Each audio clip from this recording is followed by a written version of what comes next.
안녕하십니까. 2024년 3월 21일 김경국TV 시작하겠습니다. 수세에 밀리던 여권의 대반격이 시작됐습니다. 윤석열 대통령이 황상무 시민사회 수석의 사표를 수리하고 이종섭 호주 대사를 귀국시키는 등 통큰 결단으로 여권 내 갈등의 종지부를 찍었습니다.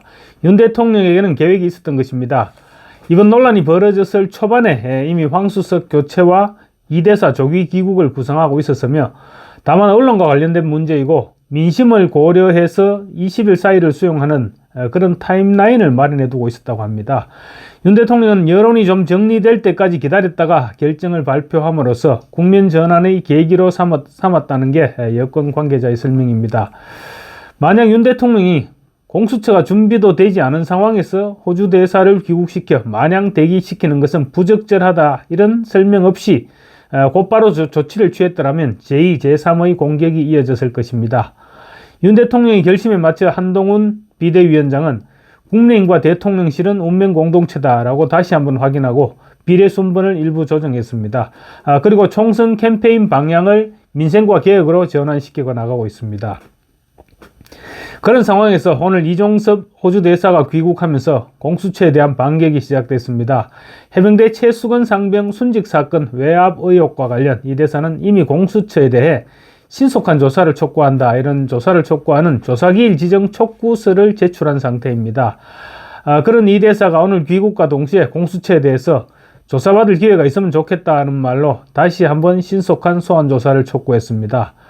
이 대사는 호주 대사 부임을 위해 출국하기 전날인 지난 7일 공수처에 출석해서 4시간 동안 조사를 받았는데, 수사팀은 당시 질의서조차 준비도 안 된 상태였다고 합니다. 그래서 이번에도 아마 공수처가 수사를 지연시키거나 수사를 제대로 하지 않을 가능성이 높아 보이는데, 공수처의 선거 개입 의도가 확실하게 드러난 것으로 보고 대대적인 반격에 나선다는 것이 이 여권의 계획입니다. 당장 공수처는 이 대사가 귀국하자 지금 어쩔 줄 몰라 하고 있다는 소식입니다. 이 대사의 출국 금지 조치 해제에 동의한 적이 없다, 이러면서 대통령실에 맞서왔는데, 막상 귀국하자 소환을 할 수도 없고 그렇다고 또 안 할 수도 없고 그런 상황에 직면한 것입니다.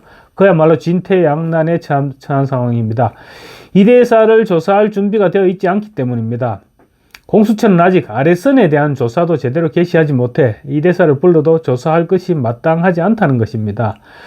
결국 공수처가 지난해 12월 이 대사에 대한 출국 금지 조치를 취한 것은 정치적이었다는 비판을 면하기 어렵게 됐을 뿐만 아니라 이유도 없이 출국 금지 조치만 계속해서 연장해왔다는 사실이 입증되면서 인권침해 논란까지 피할 수 없게 되었습니다. 무엇보다 공수처는 아직 압수물 분석도 제대로 마치지 못한 상태라고 합니다.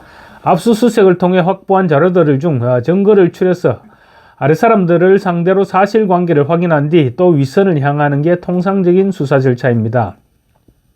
그런데 아직 수사 기초 단계인 공수처가 최상병 수사 외압 의혹의 정점인 이 대사를 상대로 조사를 진행하기에는 시기상조일 수밖에 없는데, 공수처는 이미 3개월 전에 이 대사를 출국 금지 조치시켜 놓았던 것입니다. 그렇지만 공수처가 이 대사의 출국 금지에 동의한 적이 없다는 입장을 밝혀왔다는 점은 빠른 시일 내에 이 대사에 대한 조사를 실시할 것이라는 입장 표명으로 받아들일 수 있습니다. 정리하면 이렇게 됩니다. 조사 준비는 되어 있지 않지만 조만간 조사할 계획은 있다, 이렇게 주장한 그런 모순에 빠져 있는 셈이죠. 특히 대통령실과 이 대사 측에서 공수처에서 부르면 언제든지 조사받으러 가겠다, 이런 입장을 수차례나 밝혔죠.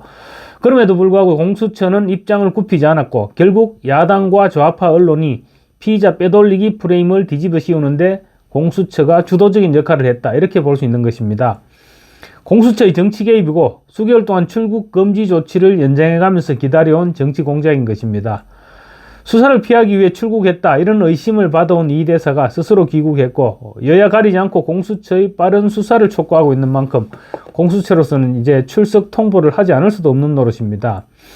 하지만 압수물 분석 그리고 아리선에 대한 조사도 마치지 않은 상태에서 이 대사를 부른다면 지난 7일 진행된 기초조사가 재현될 수밖에 없을 것으로 보입니다. 그래서 맹탕수사, 보여주기식 소환, 이런 비난에 직면할 가능성이 높습니다.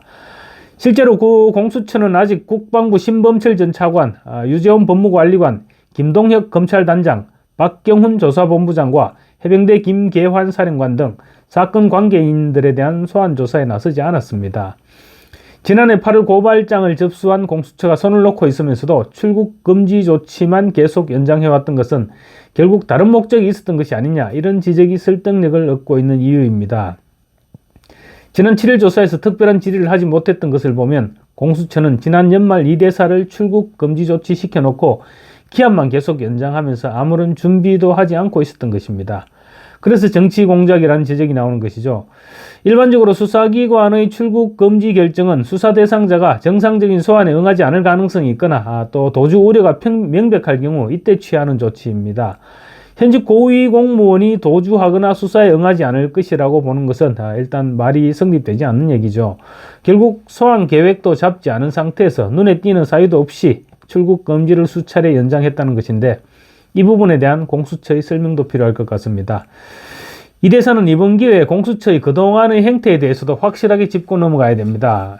아마 공수처는 당장 이 대사를 소환할 수는 없을 것으로 보입니다. 아직 준비가 되어 있지 않기 때문입니다.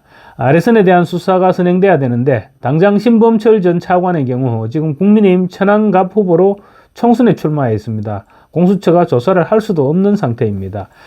그렇지만 이 대사 입장에서는 또 마냥 손 놓고 언제까지나 기다릴 수만은 없죠. 공수처에 소환을 촉구하고 안되면 기습 방문이라도 해야 됩니다.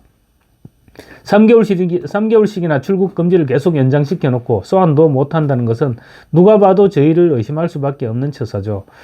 그리고 언론과도 적극적으로 소통해서 공수처의 행태를 지금 폭로해 나가야 됩니다. 공수처가 이 대사의 출국 금지와 관련해서 언론 플레이를 계속해왔는데, 이 대사는 방어권 차원에서라도 보다 적극적으로 대응할 필요가 있을 것 같습니다. 특히 공수처와 일부 언론 그리고 야당에서 도주대사, 압송, 런종섭 등의 표현을 사용한 데 대해서도 분명히 책임을 물어야 합니다. 네티즌들이 야당 대표는 도주 염려가 없다면서 구속영장을 기각했는데, 호주 대사는 도주가 우려되니 출국 금지 조치를 취한 것이냐, 이런 비난을 폭발시키고 있다는 점도 참고할 만합니다. 특히 공수처의 수사기밀이 MBC로 흘러간 배경에 대해서도 철저히 조사해야 됩니다. MBC는 불과 4년 전 총선을 며칠 앞두고 검언유착 의혹을 제기해서 재미를 보았죠. 그런데 이번에는 자신들이 검언유착의 주인공이 되어서 총선판을 흔들어 보려고 하고 있다, 이런 의혹이 제기되고 있습니다. 만약 공수처가 이 대사에 대한 조사 준비가 되어 있지 않은 상황에서 출국 금지만 계속 연장시켰다는 근거가 나올 경우 직권 남용 등의 혐의로 고발하는 방안도 검토해야 합니다. 이제 이 대사가 반격할 차례가 돌아온 것입니다. 감사합니다.